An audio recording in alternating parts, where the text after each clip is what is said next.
ආයුබෝවන් YouTube නාලිකාව ඔස්සේ අපි මේ දවස්වල පුතේ සාකච්ඡා කරමින් ඉන්නේ 2025 උසස් පෙළ විභාගයේ මීඩියා ප්‍රශ්න පත්‍රය ගැන. මීඩියා ප්‍රශ්න පත්‍රයේ දෙවැනි කොටසට අදාළව ප්‍රශ්න 3ක් අපි මේ වෙනකොට කතා කරලා අවසන්. ඉතින් අද කතා කරන්න බලාපොරොත්තු වෙන්නේ දෙවැනි කොටසේ 4 වෙනි ප්‍රශ්නය ගැන. 4 වෙනි ප්‍රශ්නයේ යටතේ මෙන්න මේ වගේ පොඩි වාක්‍යයක් දීලා තියෙනවා. මාධ්‍ය සාක්ෂරතාව සහිත මාධ්‍ය වේදීන් හා ග්‍රාහකයන් පිරිසක් බිහි කිරීම පාසලෙන් ආරම්භ කළ යුතු බව මාධ්‍ය දින උත්සවයේදී ආරාධිත කතිකයා ප්‍රකාශ කළේය. ඒක යටතේ රෝමිලකම් 1 කියලා මෙහෙම ප්‍රශ්නයක් අහනවා.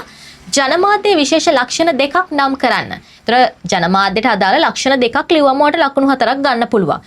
මොනවාද ලක්ෂණ? වෘත්තීය මට්ටමේ සංනිවේදකයන් සිටීම, සංවිධානගත ස්වභාවයකින් යුක්ත වීම, දොරටු පාලන ක්‍රියාවලියක් දැකගත හැකි වීම, තාක්ෂණික මෙවලම් භාවිතය, මේ වගේ ලක්ෂණ තියෙනවා. ඒ ලක්ෂණ වලින් දෙකක් ලිව්වා නම් ඔයාලට ලකුණු 4 හම්බ වෙනවා. ඊට පස්සේ දීලා තියෙනවා රෝමිලකම් 2 යටතේ සුපරීක්ෂණය සහ අර්ථකථනය යන ජනමාධ්‍ය කාර්ය දෙක කෙටියෙන් විස්තර කරන්න කියලා.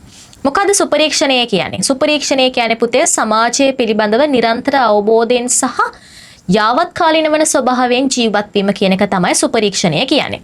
අර්ථකථනය කියන්නේ යම් යම් සිද්ධීන් පිළිබඳව ග්‍රාහකයාට පැහැදිලි කර දීම අර්ථකථනය. ඒතර මේ වගේ පොඩි විස්තරයක් ලියලා ඔයාට පුළුවන් ඔයා දන්න උදාහරණ කිහිපයක් දාලා මේ විස්තරේ තවත් දීර්ඝ කරගන්න. එහෙම හරියට ලියුවොත් ඔයාට ලකුණු 8ක් ලබා ගන්න පුළුවන්. තුන්වෙනි ප්‍රශ්නය අහනවා උසස් මාධ්‍ය සාක්ෂරතාවක් ඇති කර ගැනීමෙන් ලැබෙන ප්‍රයෝජන 3ක් ගුවන්විදුලි මාධ්‍යට විශේෂිතව විස්තර කරන්න කියලා. දැන් ඔයාලට මතක ඇති මොනවාද මාධ්‍ය සාක්ෂරතාව කියන්නේ කියලා. මාධ්‍ය සාක්ෂරතාව ගැන අපි 6 වෙනි පාඩමෙන් කතා කරා. පුතේ මේ වගේම කොටසක් එතන තිබ්බ නේද? උසස් මාධ්‍ය සාක්ෂරතාවක් ඇති කර ගැනීමෙන් ලැබෙන ප්‍රයෝජන ජේම්ස් පෝට අපිට ඉදිරිපත් කරලා තියෙනවා කරුණු 3ක්. හැබැයි දැන් මෙතන දීලා තියෙන්නේ ඒ කරුණු ගුවන්විදුලි මාධ්‍යයට විශේෂිතව ලියන්න කියලා. එතකොට ඔයාලට පුළුවන් ගුවන්විදුලියත් අල්ලලම මෙන්න මේක ලියාගෙන යන්න. ඒතර ඔයාලට කරුණ නිර්මාණය කරගන්න පුළුවන්. ගුවන්විදුලි මාධ්‍ය සංදේශ ලබා ගැනීමට කැමැත්තක් ඇතිවීම, ගුවන්විදුලියෙන් ඉදිරිපත් කරන දේවල් වලට යටත් නොවී ජීවත් වීමට සිද්ධ වීම, ගුවන්විදුලියේ යටිපෙළ අර්ථයන් තේරුම් ගැනීමට හැකියවීම. අන්නේ විදිහට අර ඉදිරිපත් කරපු කරුණු ටික අපි මොකද කරන්නේ? ගුවන්විදුලි මාධ්‍යයට විශේෂිතව හදා ගන්නවා. ඒ විදිහට කරුණු 3ක් ලියලා ඔය ටික විස්තර කරන් ගියා නම් ඔයාට උතන ලකුණු 12 ගන්න පුළුවන්. හොඳට මතක තියාගන්න මේ 12 ප්‍රශ්න වලට 16 ප්‍රශ්න වලට ලකුණු 16 12 ප්‍රශ්න වලට ඔයා අනිවාර්යෙන්ම උදාහරණ ලියන්න ඕනේ. උදාහරණ වලට වෙනම ලකුණු කිහිපයක් ඔයාට හම්බ වෙනවා. රෝමිලකම් 4 යටතේ අහනවා විචාරශීලී ග්‍රාහකයෙකු සතු විය යුතු පහත සඳහන් කුසලතා රූපවාහිනී මාධ්‍ය භාවිතයේදී වැදගත් වන ආකාරය උදාහරණ දක්වමින් පැහැදිලි කරන්න. දැන් බලන්න එතනත් කුසලතා ටිකක් ඔයාලට දීලා තියෙනවා. දැන් ඔයා මේ වෙනකොට කුසලතා ඔයාට පුළුවන් ටික විතරක් පාඩම් කරගෙන හිටියනම් දරුවෝ මින් එහාට ඒක කරන්න බෑ. මොකද විභාගෙදී එයාලට ඕන කුසලතා ටික දාලා තියෙනවා. එයාලට ඕන ලක්ෂණ ටික දීලා තියෙනවා. ඔයා මොකද කරන්න ඕනේ? ඒ ටික විස්තර කරන්න ඕනේ. දැන් බලන්න මෙතන දීලා තියෙනවා පළවෙනි එක විශ්ලේෂණය. විශ්ලේෂණය කියන්නේ මොකද්ද? යම්කිසි මාධ්‍ය සංදේශයක අන්තර්ගත වෙලා තියෙන කරුණු, සංයෝග වෙලා තියෙන කරුණු කොටස් ඒවා තේරුම් ගැනීම තමයි අපි විශ්ලේෂණය කියලා හඳුන්වන්නේ. ඇගීම. ඇගීම කියන්නේ යම්කිසි මාධ්‍ය නිර්මාණයක තිබෙනා වූ ಗುಣ දොස් විමසා බැලීම. ඒ කියන්නේ හොඳ නරක බලනවා.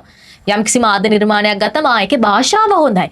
නමුත් නළු නිලියන්ගේ රංගපෑම නරකයි. අන්න ඒ විදිහට අපිට කියන්න පුළුවන්. ಗುಣ දොස් විමසා බලන්න පුළුවන්. ඒ ආකාරයෙන් යම්කිසි දෙයක් අපිට අගය කිරීමේ හැකියාව තියෙනවා. ඊළඟ එක තමයි කාණ්ඩකරණය. කාණ්ඩකරණය කියන්නේ යම් යම් කොටස් වලට බෙදා ඒ කාණ්ඩ අනුව මොකද කරන්නේ? ඒ පිළිබඳව අවබෝධයක් ලබා ගන්න. ඒතර සමාන අසමාන කොටස් වලට බෙදමින් ඒක සංසන්දනය කිරීමක්, තුලනය කිරීමක් කාණ්ඩකරණය තුල සිද්ධ වෙනවා. වියුක්තිකරණය.